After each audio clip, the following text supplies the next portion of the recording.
So the other day I was at the mall and I saw that they were making a Dunkin' Donuts right outside, right next to the Starbucks.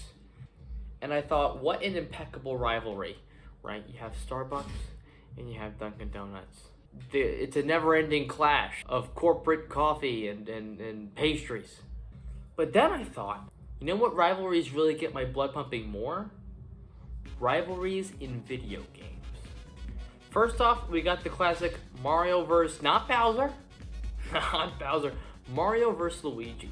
If you have a brother, then you truly know what a brotherly rivalry is, okay? Every year is the year of Luigi. How do you think Mario feels? He was the star of the show. He was the first brother. Luigi takes the cake every single year. Luigi is just, and I'm sorry to say this, the better brother. He's more spry, he's more energetic, he's got more life about him. And on the topic of Mario and Luigi, you have Mario and Sonic at the Olympic Winter Games, or the Olympic Games. Whatever season you're in, there's an Olympic Games for it with Mario and Sonic. Like, who wants to play that Gator guy?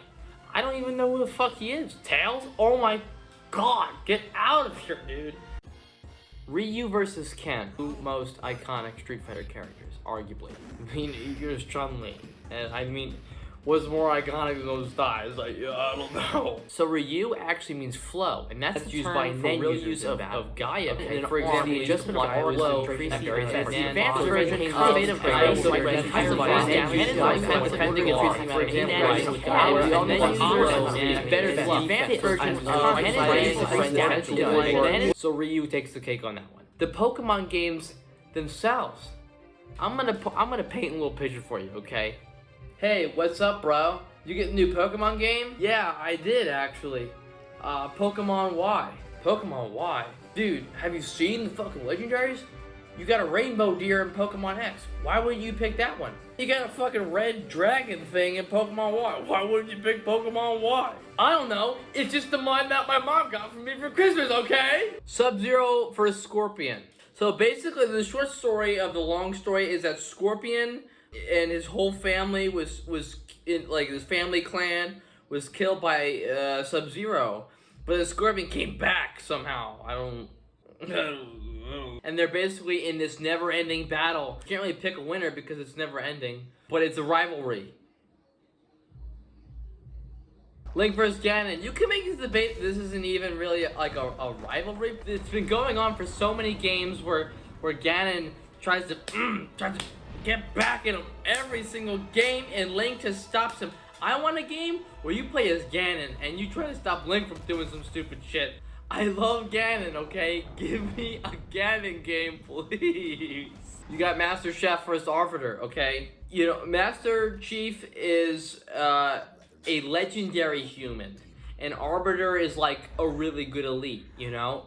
That's why Master Chief's gonna come out on top every single time.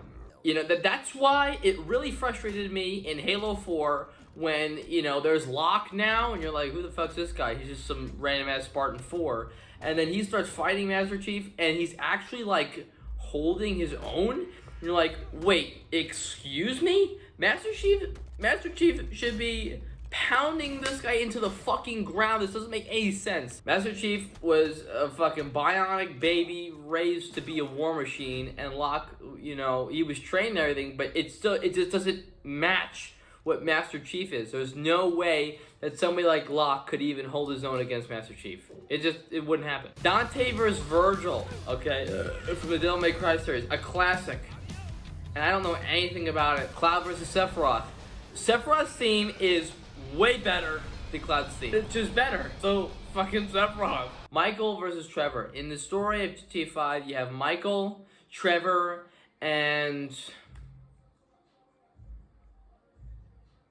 hold on, Franklin. And Franklin doesn't really matter at all. Michael is this like super fucking asshole dad he's just fucking asshole. And you have Trevor, who's a psychotic asshole. Clash the two head to head. You get a pretty interesting story. Personally, I prefer Trevor. I think he's more entertaining in the story. But that doesn't really answer the question, and I don't think I'm really fit to answer the question, regardless of how many hours I have in GTA 5. Actually, wait, I was Trevor as my Halloween costume in 9th grade, so... You also have a couple rivalries that aren't so much a one-on-one person-wise, but group-wise. A great example of that is the Horde versus the Alliance in World of Warcraft. I've been playing World of Warcraft since I was a wee lad. The Horde and the Alliance, at first glance, you're like, oh my god, the Alliance is the good guys and the Horde is the bad guys. But it's really not the case. Like, it's not as black and white as you think. They're both very morally gray. And they each do some fucked up shit. Each faction, the experience for playing the game is almost completely different, at least in the first 60 or so levels, because you're just in completely different areas, and it also kind of affects the people that you meet, you know? Like, when I was younger, if I wasn't playing the Alliance, I wouldn't have made people that I still know and talk to today. When it comes down to the nitty-gritty of it, though, I'm just gonna pick the Alliance to win, not because I play them, okay, hold on, but because, for whatever reason, in almost all of the new expansions, the Horde is just stupid, and their leaders are fucking tyrannical, and end up fucking the Horde themselves over. So until the Horde gets their shit together, the Alliance wins. You got another classic, the Assassins versus the Templars in Assassin's Creed, and then you got a little gem I call Assassin's Creed 3. Okay, and the first half of that game, you play as Connor's daddy. You find out at the end that actually a Templar, and all of their ambitions aren't exactly evil. They're not like the greatest in the world, but you get the point I'm trying to make. You got the Imperial Legion versus the Stormcloaks in Skyrim. So if you're like me, when you're younger and playing the game when it first came out, you're gonna pick the Stormcloaks because they're just way cooler. You're like, oh, they're the rebels fighting for their homeland. Yeah, let's get it over. Yeah. But then you kind of come to realize that the Imperial Legion isn't exactly wrong.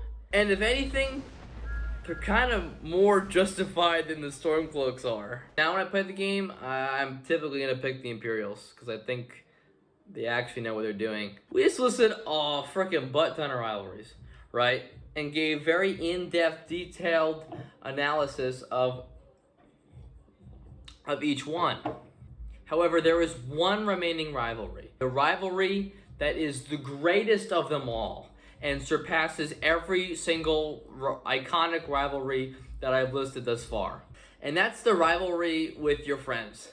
Whether you're having a 1v1 quickscope intervention only on Rust Modern Warfare 2 game, or maybe you're just playing a freaking card game or something. Or maybe it's a fighting game like Super Smash Bros. Or Street Fighter. And you practice day in and day out to fucking kick your friend's ass. Or you're playing Mario Kart, okay? Do you know that anybody who's played that game with their friends or family before knows that in the end it doesn't usually bode well for at least one party. Or maybe you're on the same team and you're just trying to do better than them. Rivalries in video games exist, and like Dunkin' Donuts, I like them a lot.